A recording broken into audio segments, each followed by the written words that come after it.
Hi, it's Fiestaro. Hello, Gemini placements. Okay, so, anong meron? Oo, end of June.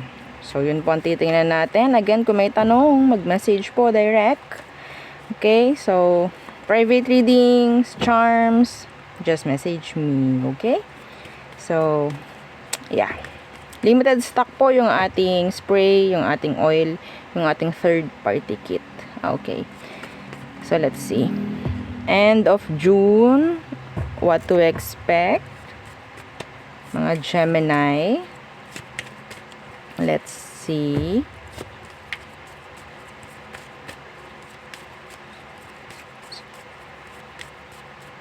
Let's get 3.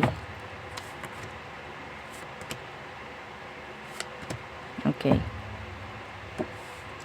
So, high honor in reversed. Pero hindi ako magbabasa ng reversed. Okay. So, high honor, great fortune, journey. Ang gaganda ng card mo, ah. Yeah, Gemini. Okay. So, transition, changes, energy ng ascending energy. Some of you, kung ano man ang karir mo ngayon, kung ano man ang mga ginagawa mo ngayon, dadalhin ka niyan sa maganda. No? Oo. Yan ang nakakuha ko. Mayroong may bibigay, may po-provide na maganda sa'yo kung ano man ang ginagawa mo ngayon. Excuse me. So, what's with this high honor? High honor for Gemini. Justice. I'm hearing credits. I'm hearing recognition.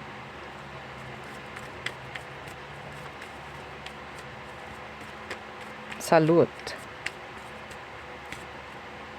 Page of Wands in reversed.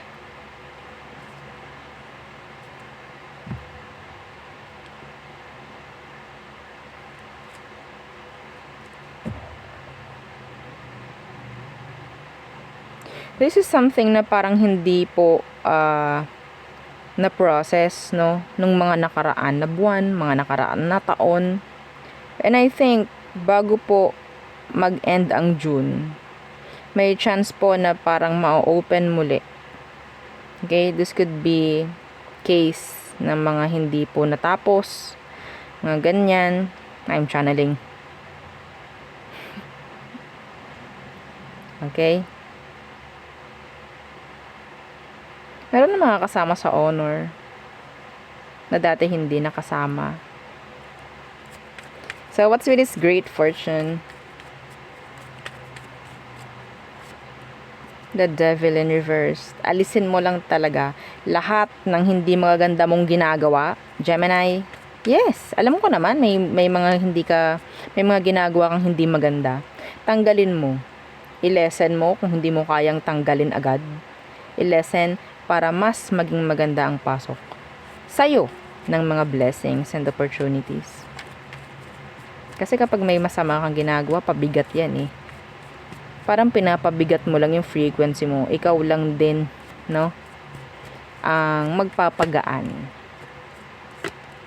9 of Pentacles. Yeah, this is money. That's money. Some of you, meron ditong mga hindi papahirapan masyado eh. Pero talagang mabibigyan. This is talking about abundance, prosperity. Okay? Basta kung alam mo tama yung ginagawa mo, alam niyo sa sarili niyo yan. Kung sa tingin mo ikaw gumagawa ka ng mali, hindi ka kasama rito. Hindi ka kasama. This is for those na talagang alam nila na sila ay walang ginagawang mali. Talagang malinis. This is just like a blessing for you, Gemini. So, journey. What's with this journey? This could be travel. Yeah. Two of Swords. Why? Seven of Swords in the reversed. Avoid ninyo muna yung makinig, no, sa mga opinion ng mga taong nasa paligid mo, lalo na ng mga kilala mo. Pwede ka kasing mawala sa ruta sa mga ginugusto mong gawin. Pwede kasing makapagbigay sila or makapagdagdag sila sa iyo ng kung ano mang isipin na pwedeng ang apekto sa iyo ay wag na lang. Parang ganon. Wag muna kayong makikinig. Oo, kung ano sa tingin mo alam mo, kung ano sa tingin mo yung gusto mong gawin, yun na lang, ikip mo. Keep mo lang muna. Wag mo lang muna masyadong ipagsabi, ipangalandakan, no? Ipag-share. Oo, sabihin natin, yes, nandun ka na sa excited ka. Baka mamaya mapurnada Okay? Baka mapurnada. Yeah, the Three of Wands in reverse. Wag muna. Oo. Kapag may mangyari pong maganda sa inyo, and yes, nakikita ko meron. May mga gandang mangyayari, ha. Wag nyong masyadong ipagkukwento. Oo, minsan dala ng kasiyahan, dala ng excitement. Naikukwento kahit sa malapit, kahit kanino. Ikwento nyo lang kapag nandyan na. Kwento nyo lang kapag nandyan na. Okay? So, we have here 26, 25, 26, and number 10. Okay. So, there. So, ano naman ang darating pagdating sa love? Para sa mga Gemini placements, what's coming in bago mag-end ang June? Para sa mga Gemini. Kagan magsalita, madam. Hindi ko alam. Okay. Strength. There could be a Leo.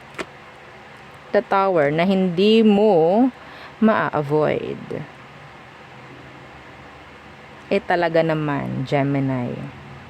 Mapapaamo ka nito. Mapapaamo ka. Oo. Andun yung salitang mahanap mo yung katapat mo. Gemini, mahanap mo ang katapat mo. Makikita mo na ang katapat mo bago mag-end ang June. This is specific, not for all. Okay? Good luck. Could be a Scorpio and a Leo. What else? Okay. King of Wands, King of Pentacles. I'm hearing a lot of plans from your person. Okay, stepping up, being responsible bago mag-end po ang June. Okay? Some of you na interested sa same gender, I'm hearing, there's a possibility na pwede pong magkaroon ng connection or may bago, no, na makaka-connect. Okay. So, what else? Gemini. For Gemini placements, end of June, ano pa ang meron pagdating sa love? What's coming in? Two of Swords. Ooh, options. So, some of you, I think there's two or more na pwede mong makakonect, I think. Or this is like a decision. Choices. What's with this Two of Swords? Page of Cups, yeah. So, meron kang magugustuhan maybe, or pwedeng ikaw ay magugustuhan. I think there's two or more. Okay? Yeah, Magician. This is connections. Ang dami mong pwedeng makakonect. Ang daming lalapit. Gemini. Madami. 2, 3. Okay? Somebody is nahihiya.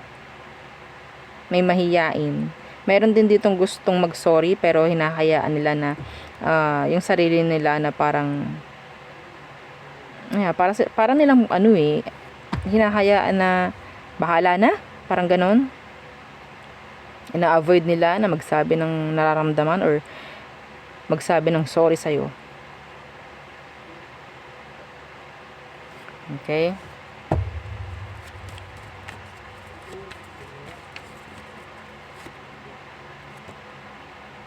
The Emperor in reverse, the World in reverse. So, sa lahat to na nakita ko nandito, sa lahat ng pwede mong makakonect bago mag-end ang June, wala pa dito yung talagang para sa'yo. Tingnan lang naman natin kung anong darating ngayong June. Okay? Bago mag-end ang June. Hindi pa. Wala pa. Wala pa. I don't know. Okay? Sabi nga, ang tarot ay energy. So, energy flows. May galaw. So, hindi naman ito like masasabi nating ito na yon, no? So, there. Yun ang aking reading for you. Gemini placements. Again, please don't forget to like, share, and subscribe. And follow our FB page and isa nating YouTube channel na nasa description box below. Again, thank you. Goodbye.